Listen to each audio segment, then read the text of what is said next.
E se uma das maiores corridas do ouro da história tivesse começado com uma coisinha tão pequena, mas tão pequena, que quase ninguém deu bola? Pois é, hoje a gente vai fundo na história daquela centelha que acendeu a cobiça de uma nação inteira e que, no fim das contas, deu origem ao estado de Goiás.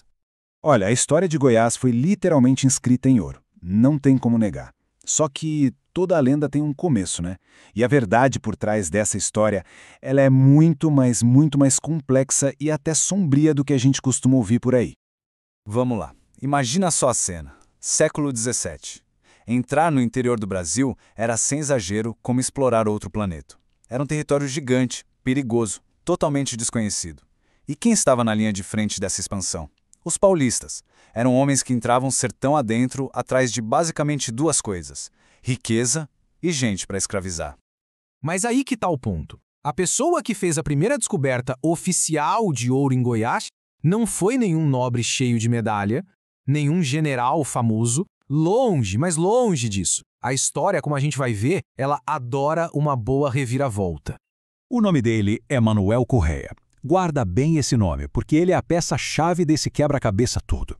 Só que a história real dele é bem mais intrigante do que as lendas gostam de contar. Com certeza ele não era o tipo de herói que se esperava. Olha, os registros da época não aliviam nem um pouco.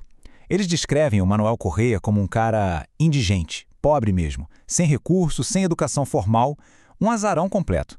Sério, ninguém no mundo apostaria uma ficha que seria ele o responsável por virar de cabeça para baixo o mapa econômico da colônia.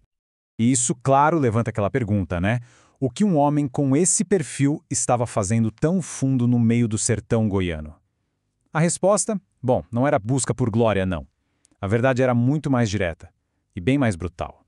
A real é que a expedição do Correia tinha um objetivo principal muito mais sombrio do que procurar ouro. O negócio dele, a grana dele, vinda da captura e da venda de indígenas como escravos. Era um negócio cruel, mas que financiava toda essa expansão colonial. O ouro, se aparecesse, era no máximo um bônus. Então, essa era a engrenagem que fazia a expansão paulista girar. Pensa bem, de um lado, a exploração violenta da mão de obra indígena. Do outro, aquela busca sem fim por ouro e pedras preciosas. Era uma combinação explosiva, que estava prestinha a encontrar o seu estopim. E foi exatamente aí, no meio dessa jornada terrível, enquanto ele estava literalmente caçando gente, que o Manuel Correia tropeçou numa coisa que ia mudar não só o destino dele, mas o destino de todo o Brasil Central. Ele chegou lá em São Paulo e relatou que tinha encontrado as primeiras amostras de ouro num lugar que ele batizou de Rio Araés. Um lugar super remoto, sabe? Perdido lá nos sertões do que a gente hoje conhece como Goiás.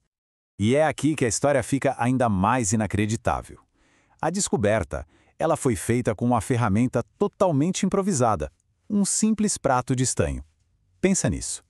Não tinha tecnologia nenhuma, era só a sorte e a teimosia de um cara no lugar certo, na hora certa. Só que, quando Manuel Correia finalmente conseguiu voltar para São Paulo, a notícia que ele trouxe não foi recebida com fogos de artifício, não. Muito pelo contrário, a primeira reação da galera foi de decepção total. Ele apareceu com apenas 10 oitavas de ouro. Pra gente ter uma noção, isso dá mais ou menos 36 gramas. Cara, é muito pouco. É uma quantidade irrisória. Aquele sonho de encontrar o Eldorado parecia mais longe do que nunca. Acharam que era tão pouca coisa, mas tão pouca coisa, que o destino daquele ouro foi ser derretido junto com outras doações para fazer uma coroa para a imagem de Nossa Senhora da Ponte, lá em Sorocaba. Quer dizer, um fim quase anônimo para uma descoberta que ia mudar a história, né? Só que o que ninguém podia imaginar era que aquelas míseras 36 gramas de ouro eram, na verdade, a faísca num barril de pólvora. E a explosão que veio em seguida, essa sim, ia mudar o Brasil para sempre. O grande valor daquela descoberta não estava no peso do ouro, de jeito nenhum. Estava na confirmação. Aquela era a primeira prova, a prova material que não dava para negar de que as lendas eram verdadeiras. Sim, existia ouro nos sertões de Goiás. E essa prova, pode acreditar, valia mais do que qualquer tesouro. A notícia correu como um rastro de pólvora. A confirmação de que tinha ouro ali, esperando para ser pego, despertou o que as fontes da época chamam de uma cobiça imensa.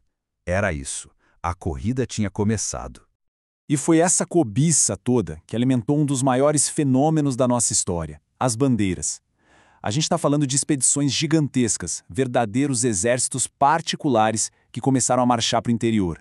E agora, com a prova do Correia na mão, Goiás virou o alvo número 1, o prêmio principal. Foi uma reação em cadeia simplesmente perfeita. Um achado por acidente, feito por um cara totalmente improvável, que virou a prova que São Paulo precisava. E essa prova despertou uma ganância que jogou milhares de homens sertão adentro, começando de vez a ocupação de Goiás. E tudo isso deixa a gente com uma reflexão final que é super necessária. A febre do ouro levantou cidades, desenhou o mapa do Brasil que a gente conhece hoje. Mas não dá para esquecer que essa história foi construída em cima de uma base de muita violência e exploração. É uma herança complexa e que a gente precisa entender de verdade.